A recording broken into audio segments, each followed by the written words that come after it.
அனைவருக்கும் வணக்கம். நான் உங்கள் 5ஆம் தலைமுறை ஜோதிடர் ராம்குமார் ராஜேந்திரன். நம்ம இன்னைக்கு பார்க்க போகிற தலைப்பு, துலாம் ராசி அன்பர்களுக்கு இந்த 14/4/2026 கும்ப ராசி சதயம் நட்சத்திரம் மேஷ லக்னத்தில் பிறக்கக்கூடிய பராபவ வருட தமிழ் புத்தாண்டு பலன்களை பற்றி தான் இந்த காணொலியில் தெளிவாக பார்க்க போகிறோங்க. இந்த ஆண்டுகோள்கள் என்று சொல்லக்கூடிய சனி பகவான் மீன ராசியில் சஞ்சரிக்கிறார். அதே நேரத்தில் இந்த குரு பகவான் உங்களுடைய இந்த மிதுன ராசியிலிருந்து கடக ராசிக்கு பெயர்ச்சி அடைய போகிறாருங்க. இந்த ஆண்டு இறுதியில் பார்த்தீங்க அப்படின்னா கும்ப ராசியில் இருக்கக்கூடிய ராகு மகர ராசிக்கும், சிம்ம ராசியில் இருக்கக்கூடிய கேது கடக ராசிக்கும் பெயர்ச்சி அடையக்கூடியதுங்க. ஸோ இதுதான் ஆண்டுகோள்கள்னு சொல்கிறது. ஸோ இந்த ஆண்டுகோள்களுடைய அமைப்பு, அதே நேரத்தில் இந்த பராபவ வருட தமிழ் புத்தாண்டு பலன்கள் துலாம் ராசி என்பவர்களுக்கு தங்களுடைய வாழ்க்கையில் எந்த விதமான அற்புதங்கள் மற்றும் மேன்மைகளை தரப்போகுது அப்படிங்கிறத இந்த காணொலியில் தெளிவாகவும் துல்லியமாகவும் பார்க்கலாங்க. நம்ம சேனலை ஃபஸ்ட் டைம் பார்க்கணும் தான் சப்ஸ்கிரைப் பண்ணிக்கோங்க. பெல் பட்டனை கிளிக் பண்ணி ஆல் அப்படிங்கிற ஆப்ஷன் கொடுத்துக்கோங்க. சுக்கிர பகவானை அதிபதியாக கொண்ட துலாம் ராசி என்பவர்கள் நீதி நெறி தவறாதவர்கள், அடுத்தவங்களுக்கு ஒரு உதவி அப்படின்னா ஓடி போய் முதல்ல நிற்கக்கூடிய நபர்கள் அப்படின்னு சொல்லலாம். எல்லா விஷயத்துலையும் ரொம்ப பர்ஃபெக்ஷன் அப்படிங்கிறத எதிர்பார்ப்பாங்க. தெளிவான நபர்கள், அதே நேரத்தில் ஸ்ட்ரைட் ஃபார்வர்டு அப்படின்னே சொல்லாங்க. எல்லா விஷயத்தையுமே பார்த்து செய்யக்கூடிய நபர்கள். தனக்கு பிடிக்கலன்னா அதை பிடிச்சிருக்குன்னா பிடிச்சிருக்கு, எந்த விஷயத்திலும் ரொம்ப ஸ்ட்ராங்காக நிற்கக்கூடிய ஒரு நபர்கள் அப்படிங்கிறது. அடுத்தவர்களை எடை போட்டு பார்க்கக்கூடிய அளவுக்கு தன்மையை கொண்டவர்கள். எந்த ஒரு பிரச்சனையாக இருந்தாலும் கரெக்டான அந்த ரிசல்ட், அந்த இடத்துல சொல்லக்கூடிய பதில்கள், நீங்கள் செஞ்சது சரி அப்படின்னா சரி, தவறு அப்படின்னா தவறு, அதில் ஸ்ட்ரைட் ஃபார்வர்டாக நிற்கக்கூடிய நபர்கள். எல்லாத்தையுமே இவ்வளோ பர்ஃபெக்டாக இருந்து என்னங்க பண்ணுறது, என்னோடய வாழ்க்கையில் எதுவுமே நான் நினச்சபடி பர்ஃபெக்டாக நடந்ததே கிடையாது. நான் ஒன்று நினச்சி பிளான் பண்ணி பண்ணால் அது வேறு விதத்தில் நடக்குது. நான் நினச்சது எதுவுமே நடக்க மாட்டேங்குது. நான் ஆசைப்பட்டது எதுவுமே எனக்கு கைக்கு கிடைக்க மாட்டேங்குது. அப்படி கைக்கு கிடைச்சாலும் வாய்க்கு எட்ட மாட்டேங்குது. எல்லாமே கரெக்டாக பார்த்து செய்கிறேன். ஆனால் என்னுடைய வாழ்க்கை நிலை ஏன் தான் இப்படி இருக்குது அப்படின்னு சொல்லி யோசிக்கக்கூடிய அளவுக்கு கடந்த சில காலகட்டங்களாக தன்னுடைய வாழ்க்கையில் எல்லாமே தப்பாக நடந்துட்டு. ஸோ இனி வரக்கூடிய தருணத்திலேயாவது நான் நினச்சபடி என்னுடைய வாழ்க்கை நிலை இருக்கவே இருக்காதா? பணம் சம்மந்தப்பட்ட விஷயமா இருக்கட்டும், வேலை சம்மந்தப்பட்டது, தொழில் சம்மந்தப்பட்ட சில நிகழ்வுகள்லாம் நமக்கு சாதகமாக நடக்காதுன்னு எதிர்பார்க்குறவங்களுக்கு கண்டிப்பாக இது ஒரு நல்ல யோக காலகட்டங்கள். தொழில் ரீதியாக எடுக்கக்கூடிய முயற்சிகள், புதிய வேலை வாய்ப்புகள் அப்படிங்கிறது உங்களை தேடி வரப்போகுதுங்க. ஆல்ரெடி ஒர்க் பண்ணிகிட்டு இருக்கிறவங்களா இருந்ததுன்னா கண்டிப்பாக அதில் ஒரு நல்ல ப்ரொமோஷன் அப்படிங்கிறது இருக்கும்.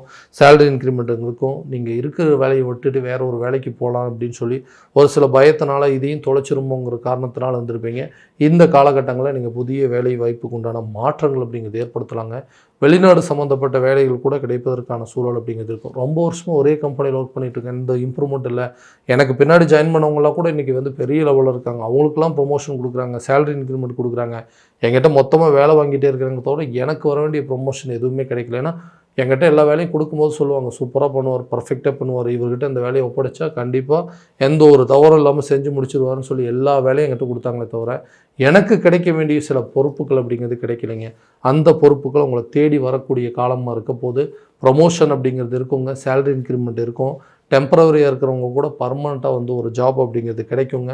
கவர்மெண்ட்டில் நான் ஒப்பந்த வேலையை வேலை செஞ்சிட்ருக்கேன். எனக்கு கவர்மெண்ட்டில் கம்பல்சரி ஒரு ஸ்டாண்டர்டான ஜாப், அதாவது பர்மனெண்ட்டான ஜாப் கிடைக்காதுன்னு பார்த்துட்ருக்கிறவங்களுக்கு நிச்சயமாக இது ஒரு நல்ல வாய்ப்பாக இருக்க போதுங்க. வெளிநாடு சம்மந்தப்பட்ட வேலை வாய்ப்புகள் அப்படிங்கிறது இருக்கும். வேலை விஷயமா வெளியூரோ அல்லது வெளிநாடு சென்று வருவதற்கான வாய்ப்புகள் அப்படிங்கிறது இந்த காலகட்டங்களில் நிச்சயமாக இருக்க போகுது. புதுசாக ஒரு பிஸ்னஸ் ஸ்டார்ட் பண்ணோம் அப்படின்னு நினைக்கிறேன். அந்த பிஸ்னஸை ஸ்டார்ட் பண்ணுறதுக்கு நிறைய ஸ்ட்ரகிள்ஸை மேனேஜ் பண்ணிகிட்டு இருக்கிறேன். யாரும் ஃபேமிலி ரிலேட்டடாவோ ஃப்ரெண்ட்ஸோ அல்லது கூட இருக்கிறவங்க யாருமே எனக்கு சப்போர்ட் எல்லாம் பண்ணுறது இல்லைங்க. எப்படியாவது அது பண்ணணும்னு நினைக்கிறேன், பார்ட்னர்ஸ் கூட எல்லாமே பண்ணலாம் அப்படின்னு சொல்கிறாங்க. நான் கரெக்டான நேரங்காலங்கள் அப்படிங்கிறது அமைய மாட்டேங்குது. நான் ஒருத்தர் மட்டும் தயாராக இருந்தால் பார்த்தாதுங்களா, நம்மளை சுற்றி இருக்கிறவங்க, நம்மளுடைய பார்ட்னர்ஸ், நம்ம தொழிலில் இன்வெஸ்ட் பண்ணுறேன்னு சொன்னவங்க எல்லாருமே கரெக்டாக இருந்தால் தானே அதுக்குன்னு ஒரு நேரங்காலங்கள் அமையுமா அப்படின்னு எதிர்பார்த்திங்கன்னா நிச்சயமாக அதுக்கு உண்டான காலகட்டங்கள் தான். புதிய தொழிலை தொடங்குவதற்கான வாய்ப்புகள், அது பார்ட்னர்ஷிப் மூலமாக ஒரு பிஸ்னஸை ஸ்டார்ட் பண்ணுங்க. அந்த பிஸ்னஸை பெரிய லெவலில் கொண்டு போய் அதில் நல்ல ப்ராஃபிட் சம்பாதிக்கிறதுக்கான வாய்ப்புகள் கட்டாயமாக இந்த காலகட்டங்களில் நடக்கும். புதிய தொழிலை தொடங்குதல் அல்ல ஃபேமிலி பிஸ்னஸை மறுபடியும் ரீஸ்டார்ட் பண்ணுற மாதிரி ஒரு வாய்ப்பு கிடைச்சதுன்னா கூட பெட்டராக இருக்குமேனா கண்டிப்பாக அதுக்கு உண்டான சூழல் அப்படிங்கிறது நிச்சயமாக இருக்க போதுங்க. ஏன்னா நம்ம வேலை செஞ்சிட்ருக்குறோங்க, அடிஷ்னலாக ஒரு பிஸ்னஸ் ஒரு பக்கம் பண்ணிக்கிட்டு சைடு பை சைடு பிஸ்னஸ் பண்ணிக்கிட்டு இருந்தோம்னா அதுலேயும் நல்லா ப்ராஃபிட் வருமே அப்படிங்கிறது அதுக்குண்டான நேரங்காலங்கள் இது தாங்க. இப்போவே நீங்கள் அதுக்குண்டான முயற்சிகள் அப்படிங்கிறது கட்டாயமாக எடுக்கலாம். ஸோ தொழிலில் புதிய ஒப்பந்தங்கள் உங்களை தேடி வரும். புது அக்ரிமெண்ட்டெல்லாம் நிறைய சைன் பண்ணுவீங்க. நிறைய பிஸ்னஸ் டீல்ஸ் கிடைப்பதற்கான வாய்ப்புகள் அப்படிங்கிறது உங்களுக்கு உருவாக போகுதுங்க. ஒவ்வொரு பிஸ்னஸை பண்ணணும் அப்படின்னு நினச்சிங்கன்னா ஒரே நேரத்தில் மல்டி பிஸ்னஸ் பண்ணுறதுக்கான வாய்ப்புகள் கூட இந்த நேரத்தில் உங்களுக்கு உருவாகும். நீண்ட நாட்களாக திருமணம் ஆகாத நபர்களுக்கு திருமணம் சம்மந்தப்பட்ட யோகங்கள் அப்படிங்கிறது இருக்குங்க. ஒரு ரிலேஷன்ஷிப்பில் கரெக்டான விதத்தில் இருந்தது, அந்த லைஃப்பை விட்டு வெளியே வந்துட்டேன், இன்றைக்கி மறுபடியும் புதுசாக ஒரு லைஃப் அமைச்சிக்கணும் முயற்சி பண்ணுறேன், அதுக்குண்டான காலகட்டமாக அப்படின்னு கேட்டிங்கன்னா கண்டிப்பாக உங்களுக்கு ரெண்டாவது ஒரு வாழ்க்கை அப்படிங்கிறது சரியான விதத்தில் அமையும். திருமணம் நீண்ட நாட்களாக தடைப்பட்டு இருந்தவங்களுக்கு கூட இந்த காலகட்டங்களில் இருக்கும். ஏன்னா ஜாதகம் பார்க்குறோங்க, நமக்கு சொத்த ஜாதகமாக இருக்குது, வரக்கூடிய ஜாதகம் வந்து பார்த்திங்கன்னா தோஷத்தோடு வருது, இல்லை நமக்கு தோஷம் இருக்குங்க, வரக்கூடிய ஜாதகங்கள் தோஷம் இல்லாமல் வருது. ஏதாவது ஒரு காரணத்தில் செவ்வாய் ராகு கேது இந்த மாதிரி சொல்லி ஏதாவது ஒரு காரணத்தினால தள்ளி போயிட்டு இருக்குது. சில பேர்த்துக்கு வந்து திருமண லெவலில் போயிட்டு மணவரை வரைக்கும் போயிட்டுங்க, அந்த இடத்துல கூட இந்த மேரேஜ் அப்படிங்கிறது ஸ்ட்ரகிள் ஆகி நின்று போகிற அளவுக்கு சில சூழ்நிலைகள் வந்திருக்கு. அந்த சூழ்நிலைகள் மாறும். கூடிய சீக்கிரத்தில் உங்களுக்கு திருமணம் சம்மந்தப்பட்ட யோகங்கள் அப்படிங்கிறது இருக்க போகுது. ரொம்ப நாளாக வந்து திருமணம் ஆகாத நபர்களுக்கு திருமணம் ஆகும். அதே நேரத்தில் குழந்தை இல்லாத தம்பதியினருக்கு குழந்தை பாக்கியம் அப்படிங்கிறது ஏற்படும். ஏன்னா இந்த குழந்தை இல்லாத ஒரு விஷயத்தினால இன்றைக்கி எந்த ஒரு ஃபங்க்ஷனுக்கு போக முடியலைங்க, எங்கேயும் வந்து தலை காட்ட முடியல. எல்லாருமே வந்து நம்ம ஏதோ ஒரு காரணத்தினால தள்ளி போட்டிருந்தோம்னா அவங்க சொல்லக்கூடிய காரணங்கள் கண்டிப்பாக நமக்கு குழந்தை பாக்கியம் இல்லை அப்படிங்கிறதுனால என்னென்ன மன உளைச்சலுக்கு ஆளாக்க முடியுமோ அது எல்லாத்தையுமே உருவாக்கிட்டு இருக்காங்க. ஸோ இதனால் குடும்பத்துக்குள்ளே கணவன் மனைவிக்குள்ளே நல்ல அண்டர்ஸ்டாண்டிங் இல்லாமல் ஃபேமிலியில் இருக்கக்கூடிய மெம்பர்ஸ் எல்லாம் நம்மளே வந்து குறை சொல்கிற அளவுக்கு எங்கள் சொந்தத்தில் பண்ணியிருந்தால் நல்லாயிருக்கும், நான் சொன்ன இடத்துல பண்ணியிருந்தால் நல்லாயிருக்குன்னு சொல்லி நம்மளை ஒரு குறையாகவே சொல்லி நமக்கு குழந்தையே பிறக்காதுங்கிற அளவுக்கு சில விஷயங்கள் சொல்லியிருக்காங்க.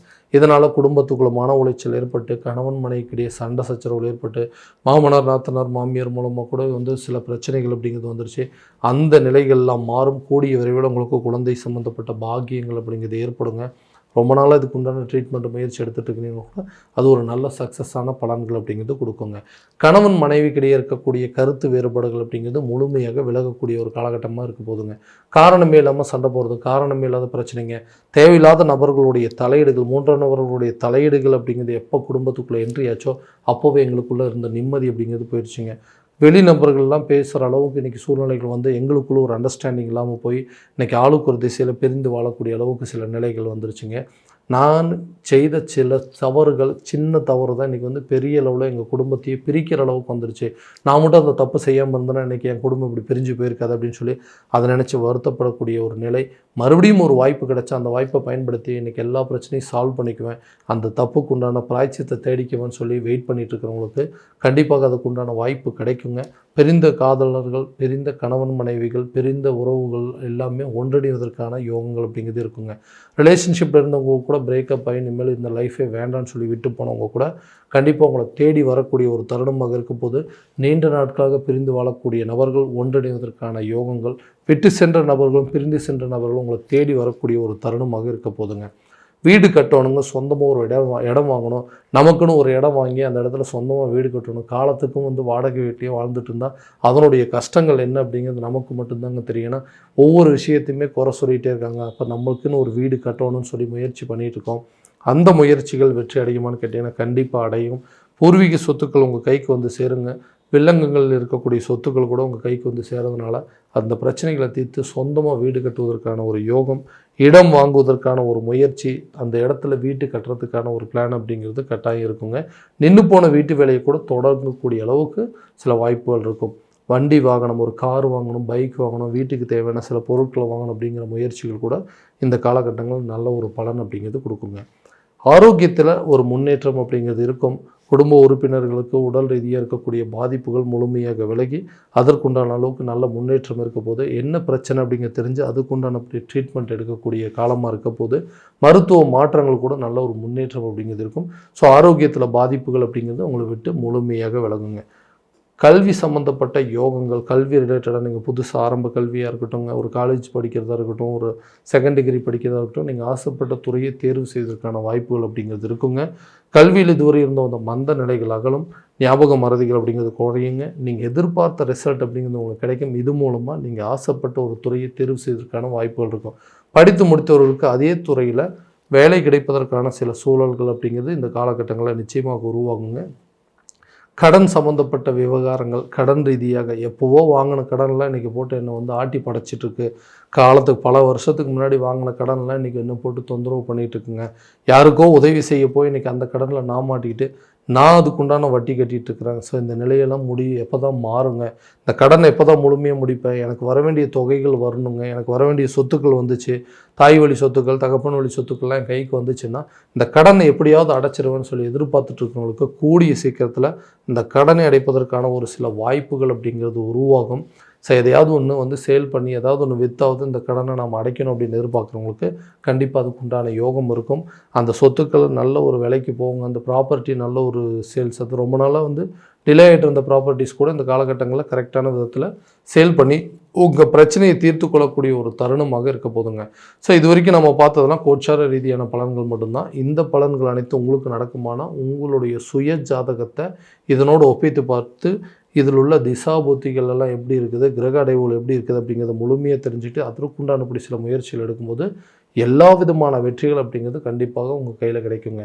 ஸோ உங்களுடைய ஜாதகத்தை எங்கிட்ட பார்க்கணும்னு விருப்பப்பட்டீங்கன்னா கீழே தெரிகிற நம்பருக்கு காண்டாக்ட் பண்ணி அப்பாயின்மெண்ட் ஃபிக்ஸ் பண்ணிக்கோங்க. அப்படி இல்லையா உங்களோட ஜாதகத்தை வாட்ஸ்அப்பில் அனுப்பிச்சி வச்சிங்க அப்படின்னா தெளிவான முறையில் கணிச்சு துல்லியமான பலன்கள் அப்படிங்கிறது உங்களுக்கு தெரியப்படுத்தப்படுங்க. மீண்டும் அடுத்த காணொலியில் உங்களை சந்திக்கும் வரை உங்களிடமிருந்து விடைபெறுவது உங்கள் ராம்குமார் ராஜேந்திரன். நன்றி.